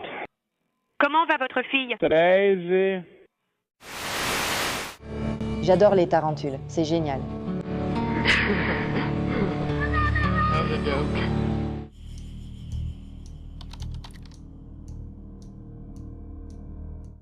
Amora Ben Carson est née le 12 novembre 2007 de sa mère, Jessica Carson, et de son père, Arlen Mutina. Selon sa famille, c'était une petite fille heureuse, pleine de vie, et elle ne pleurait jamais. Le père de la fillette ne l'avait vue que 2 fois durant sa courte vie, étant militaire et en poste à l'étranger. La mère d'Amora, Jessica, était une adolescente encore au lycée lorsqu'elle est tombée enceinte d'Amora, et elle a commencé à sortir avec un nouvel homme nommé Blaine Keith Malam, peu de temps après avoir appris sa grossesse. Jessica a rencontré Blaine en ligne et ils ont rapidement commencé à sortir ensemble. Le soir du bal de promo de Jessica, ils se sont fiancés. Et peu de temps après, ils ont emménagé ensemble. Le couple paraissait heureux et chacun affirmait que Blaine considérait Amora comme sa fille. Puis, le matin du 2 décembre 2008, la police a reçu un appel téléphonique très paniqué de Blaine, disant qu'il avait trouvé la fillette de 13 mois morte. 48 minutes 15 secondes. Secours 911. Yes. Je m'appelle Blaine Malam et ma fille, je viens de la trouver morte. Quel âge a votre fille? 13 mois. Elle a 13 mois. Je vous mets en relation avec le service d'ambulance, d'accord? Madame. Nous allons quand même essayer la réanimation cardio-pulmonaire. D'accord, mettez-la au téléphone maintenant. 51 minutes, 26 secondes. Oh. Oui. Amenez-la. Blaine Dinner Murray. Tu es là? Votre hésitation ne l'aide pas du tout. S'il ne va pas le faire, tu peux poser le téléphone, aller chercher ce bébé et la mettre au téléphone. Quand les premiers intervenants sont arrivés au domicile situé dans le comté de Russ, au Texas, 20 minutes plus tard, ils ont trouvé une scène terrifiante. Amora était allongée, inerte, près d'un trou dans le sol de la salle de bain qui était en cours de rénovation. Il y avait des taches de sang partout et le corps de la fillette était raide et rigide. Elle était complètement battue, avec au moins 18 côtes cassées, de nombreuses éraflures et 24 marques de morsures humaines qui couvraient son visage et son corps. Elle avait aussi des marques circulaires sur tout le corps, apparemment causées par une canette de coca. Lorsqu'une autopsie a été réalisée plus tard, on a découvert qu'Amora avait également été brutalement agressée sexuellement avec un objet contondant et si violemment dans les 2 orifices qu'ils s'étaient fusionnés en un seul. Elle avait également une multitude de fractures sur le crâne qui s'assemblaient comme un puzzle. Le cerveau d'Amora était déchiré, tout comme son foie. Elle avait des fractures en spirale au bras et à la jambe, ainsi que des côtes cassées et des lacérations sous la langue. Sa mort a été qualifiée d'homicide, probablement dû à un traumatisme contondant et à un étranglement. Cependant, la petite fille avait tellement de blessures graves qu'il n'a pas été possible de déterminer laquelle avait exactement causé sa mort. Le médecin légiste dira qu'il n'avait jamais vu de blessure aussi horrible sur un enfant auparavant. Et étrangement, la petite Amora n'avait aucune blessure antérieure, comme si c'était la première fois qu'elle avait été attaquée. Dans la caravane où vivait la petite Amora, la police a trouvé du sang sur les murs d'une chambre. Ils ont également trouvé de la literie et des vêtements de bébé ensanglantés, une couche et des lingettes tachées de sang. Un tube d'Astroglide et un jean avec des taches de sang ont aussi été retrouvés. Et il a ensuite été déterminé que ce sang appartenait à Amora. On nous a d'abord dit que le crime avait eu lieu, faute d'un meilleur terme, dans une chambre à l'avant, juste à côté du salon dans la maison. Et ils étaient même allés jusqu'à utiliser du faux sang, si vous voulez. Et vous savez, on approche de la période d'Halloween maintenant. Nous connaissons le faux sang et tout ça. Mais il y avait une scène de crime mise en scène, c'est ce que vous dites? Il y avait une scène de crime mise en scène. Et nous, faute de meilleurs termes, nous sommes tombés dans le panneau. C'est là que nous avons concentré nos efforts et notre enquête. Au fur et à mesure que nous avons approfondi l'enquête et fait venir d'autres personnes, d'autres enquêteurs de ces agences, ils ont découvert la véritable scène de crime, qui se trouvait dans une chambre au fond, dans une autre partie de la maison. La police a arrêté Jessica Carson, 18 ans, et Blaine Malam, 20 ans, et les a inculpés de meurtre au premier degré. Ils ont tous les deux nié savoir ce qui était arrivé à Amora et ont plutôt suggéré qu'elle était morte à la suite d'un accident de voiture survenu la veille. Lorsque le couple a été davantage pressé de s'expliquer, ils ont affirmé que le chien de la famille avait attaqué la petite fille de 13 mois. Cependant, cette histoire a encore changé, et Blaine est même allé jusqu'à donner aux policiers des noms de suspects, affirmant que celui qui avait fait du mal à sa fille devrait être pendu. Il a ensuite dit aux détectives que Jessica et lui étaient allés voir un homme nommé Clark pour discuter de travaux. Ils étaient partis pendant environ 1 heure et à leur retour, ils ont trouvé Amora dans la salle de bain, inconsciente. Elle se trouvait dans le trou du plancher et selon Blaine, elle avait un anneau de sang autour de la bouche et on aurait dit qu'elle avait mâché l'isolant. Mais Jessica avait une histoire très différente et plutôt incroyable à raconter aux enquêteurs. Elle a affirmé que son petit ami lui avait dit qu'Amora avait été possédée par un démon et que sous son emprise, le démon l'avait forcée à se frapper la tête avec un marteau. La mère a insisté sur le fait que Blaine aimait sa fille et qu'il ne lui aurait jamais fait de mal.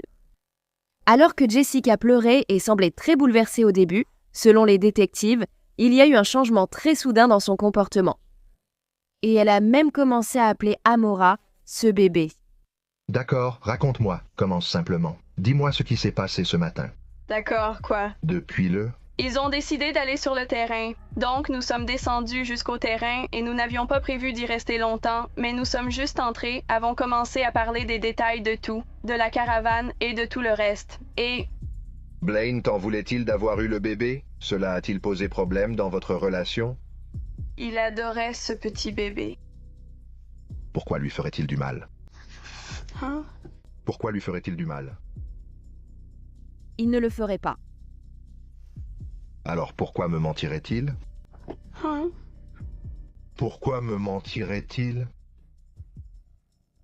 Il m'a dit que tu étais diplômée avec mention du lycée de Longview. Tu es une fille très intelligente.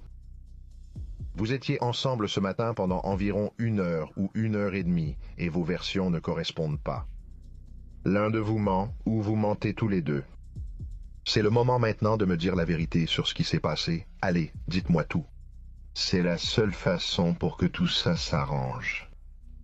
C'est pour qu'on mette tout à plat. Alors maintenant, dis-moi simplement ce qui s'est passé. Je ne ferai jamais de mal à ce bébé. Dis-moi ce qui s'est passé. Moi non plus, je ne le ferai pas. Dis-moi ce qui s'est passé. Il adore ce petit bébé. Dis-moi juste la vérité sur ce qui s'est passé. Allez, dis-le, ça t'enlèvera un poids. Parce que ça va te ronger de l'intérieur si tu ne le fais pas. Ça va juste te ronger, te dévorer. Non, Dis-moi ce qui s'est passé. Je pourrais te le dire, mais tu ne me croirais pas. Je te croirai, promis. Non, tu ne me croiras pas. Je te croirai, je te le promets. Si tu me crois, aucun autre flic ne le fera. Ça a commencé à me faire flipper. Et tu sais, maintenant, c'est entré dans Amora. J'ai alors proposé, d'accord, mais ne pourrait-on pas faire un exorcisme ou quelque chose pour s'en débarrasser? Blaine est ressorti et j'ai demandé pourquoi il était entré en criant Amora. Et il a dit que Dieu lui avait révélé qu'elle s'était frappé la tête avec un marteau, que les marques provenaient de cela, ou alors que c'était le démon qui se frappait la tête. Jessica avait toujours été connue comme une mère aimante qui prenait bien soin de sa fille. Mais elle avait changé peu de temps après avoir rencontré Blaine. La jeune fille autrefois bien habillée et extravertie a rapidement commencé à ne plus se soucier de son apparence et elle est devenue de plus en plus renfermée. Cela était probablement dû au fait que Blaine devenait de plus en plus violent, manipulateur et contrôlant envers elle. Il était devenu à ce point obsédé par le contrôle qu'il piratait les comptes de réseaux sociaux de Jessica et l'obligeait à aller travailler avec lui chaque jour pour pouvoir la surveiller. En octobre 2008, Jessica avait coupé toute communication avec pratiquement tous les membres de sa famille et ses amis. Elle ne quittait jamais la maison, sauf si c'était pour aller quelque part avec lui. Le patron de Blaine disait qu'il avait de sérieux problèmes de contrôle et qu'il s'emportait très facilement. À un moment donné, il a essayé de lui parler de son comportement contrôlant et lui a dit que si cela continuait, Jessica risquait probablement de le quitter. Mais Blaine a répondu qu'avec le bébé, il n'avait pas vraiment l'impression qu'il aurait un avenir avec Jessica de toute façon. Crystal, l'amie de Jessica, leur rendait visite à la caravane et était à l'intérieur avec Amora pendant que Jessica et Blaine se disputaient dehors. Blaine avait une arme à feu et menaçait de se faire du mal pendant que Jessica essayait de le calmer. Peu après, l'ami a entendu un coup de feu et Jessica a expliqué qu'il avait tiré dans le plancher de sa voiture pendant qu'elle essayait de l'empêcher de partir. Selon la mère de Blaine, Shirley, il avait cessé de mûrir émotionnellement à l'âge de 12 ans. Elle a également témoigné plus tard que Blaine avait un problème intermittent avec la méthamphétamine qui avait recommencé peu de temps après la mort de son père. Blaine avait également un casier judiciaire. En mars 2007, il était entré par effraction dans une maison et avait fouillé les effets très personnels d'une fillette de 11 ans. Ensuite, il avait découpé des images dans un magazine pour adultes et avait laissé des messages dessus à l'intention de la fillette, disant qu'il aimerait lui faire ces choses. Pour cela, il avait été inculpé de sollicitation criminelle d'un mineur, un crime au 2e degré, et en août 2008, Blaine avait été condamné à 180 jours de prison. S'il avait purgé toute sa peine, il serait resté en prison jusqu'en février 2009, mais à la place, il n'en avait purgé que 48 jours. À sa sortie, Blaine avait reçu l'ordre de s'enregistrer comme délinquant, mais il ne l'a pas fait. Et il n'a jamais informé les tribunaux de sa nouvelle adresse, donc ils ont fini par le perdre de vue. Après la mort du père de Blaine en septembre 2008, lui et Jessica ont acheté une planche Ouija et ils ont essayé de communiquer avec lui ainsi qu'avec le père de Jessica, qui s'était suicidé alors qu'elle n'avait que 10 ans. Pendant cette période, la planche affirmait que c'était la mère de Jessica qui avait tué son père. Cela l'a poussé à couper tout contact avec sa mère. Vers la même période, Blaine et Jessica ont cru que leur appartement était hanté par des esprits maléfiques. Ils ont donc déménagé et se sont installés dans la caravane de la mère de Blaine, située à Tatum. À leur départ, le propriétaire a affirmé que l'appartement était sale, comme si le couple l'avait volontairement saccagé. Le réfrigérateur était ouvert avec de la nourriture pourrissante. De plus, un couteau a été découvert dans le réservoir des toilettes et une ampoule qui avait servi à fumer de la méthamphétamine a été retrouvée. Peu après avoir emménagé dans la caravane de sa mère, Jessica a constaté un changement de comportement chez Blaine. Ses expressions et son ton de voix étaient étranges et elle a fini par être convaincue qu'il était possédé par un démon. Quand elle l'a alors confronté à ce sujet, il a accepté, mais a blâmé Jessica, disant que c'était à cause de tous ses mensonges. Blaine a également affirmé que le démon lui avait donné le pouvoir de parler à Dieu et que la planche Ouija lui avait aussi donné des pouvoirs spéciaux. Bientôt, Jessica n'a plus remis en question son fiancé après qu'il lui ait dit que Dieu disait qu'il y a des choses qu'elle n'a pas besoin de savoir pour l'instant. Mais même lorsque Blaine vivait ses soi-disant moments de possession, Jessica insistait sur le fait qu'il restait attentionné et aimant avec Amora. Puis, lorsque la mère de Blaine, qui vivait également dans la maison, est allée chez un parent pour quelques jours, tout a changé. Le matin du 1er décembre 2008, Blaine a réveillé Jessica et lui a dit qu'Amora marchait dans la maison. Donc, elle devait être possédée par un démon. Parce que selon lui, elle était trop jeune pour marcher. Il affirmait que cela était arrivé parce que Jessica lui avait menti et que Dieu était maintenant en colère. Alors, Amora était selon lui possédée par un démon. Quand Jessica lui a demandé ce qu'il pouvait faire, Blaine lui a dit qu'il pouvait pratiquer un exorcisme. Bien qu'au début ils aient envisagé d'engager un prêtre pour effectuer le rituel, il manquait d'argent. Alors Blaine a décidé qu'il ferait lui-même l'exorcisme. Il a emmené Amora dans la chambre du fond pendant que Jessica regardait la télévision dans l'autre pièce.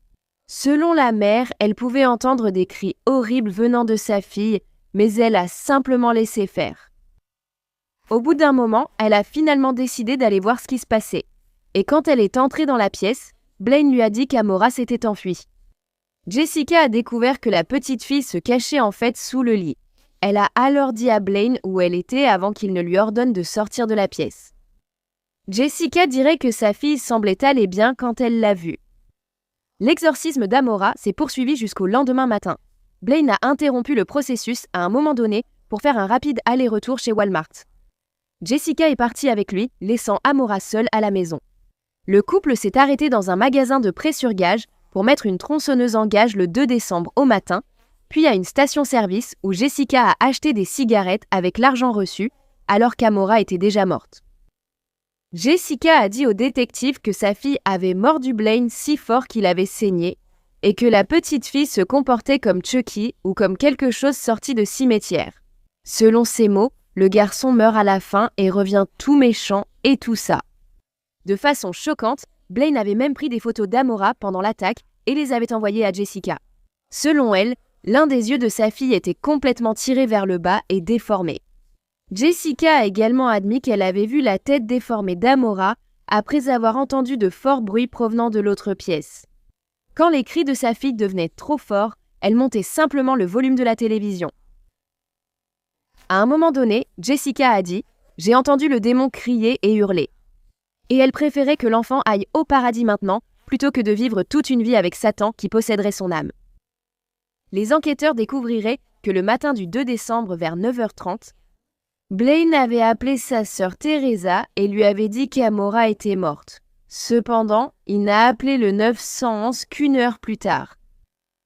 Le 13 décembre, cette même sœur a rendu visite à Blaine en prison et il lui a demandé de se débarrasser de preuves qui se trouvaient sous la caravane.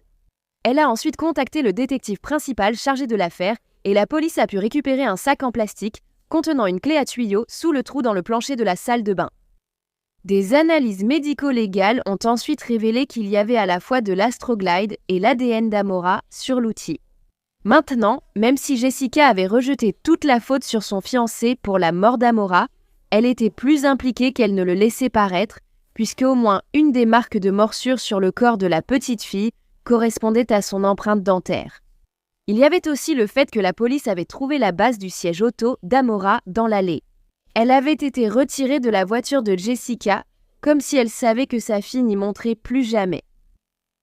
La mère d'une des amies de Jessica, prénommée Lisa, dirait qu'elle avait toujours été gentille, extravertie, franche et drôle.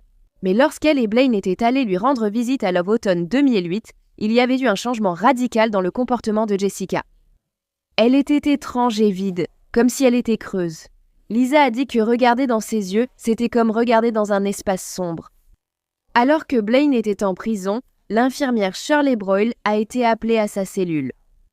Elle l'a trouvé en train de pleurer et il a demandé à parler au détective, puis il a dit à Shirley « Je vais avouer, c'est moi qui l'ai fait. Mademoiselle Shirley, le Blaine que vous connaissez n'a pas fait ça. Mon père m'a dit d'être un homme et je lis ma Bible.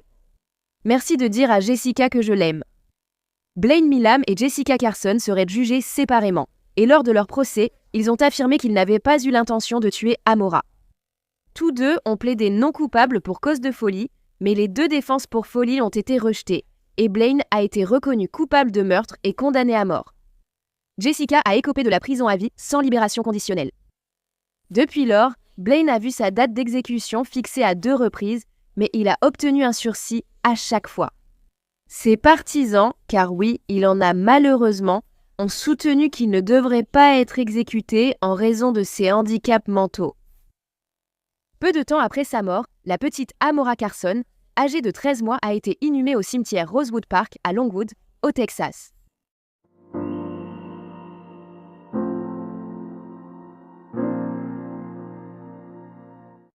Eh bien, merci d'avoir écouté l'histoire d'Amora aujourd'hui. C'est sans doute l'une des attaques les plus brutales contre un enfant dont j'ai jamais entendu parler. Quel psychopathe complet et vraiment quel être abject que Blaine. Et dire que sa mère est restée assise tout le temps, augmentant le volume de la télévision alors que sa petite fille criait à l'aide. Écœurant, absolument écœurant. Merci à tous les mécènes de Un Monde Maléfique. Maintenant, il y a encore plus d'A Wicked World sur Patreon. Alors allez voir sur patreon.com/à Wicked World ou utilisez l'application Patreon. Vous accéderez chaque mois à des vidéos exclusives et plus encore. Tout soutien aide vraiment à s'assurer que les victimes ne soient jamais oubliées et à mettre en lumière les failles de la société liées à chaque affaire. Avez-vous une suggestion d'histoire que vous aimeriez que je traite ? Si oui, envoyez-moi un email à awickedworldtruecrime@gmail.com.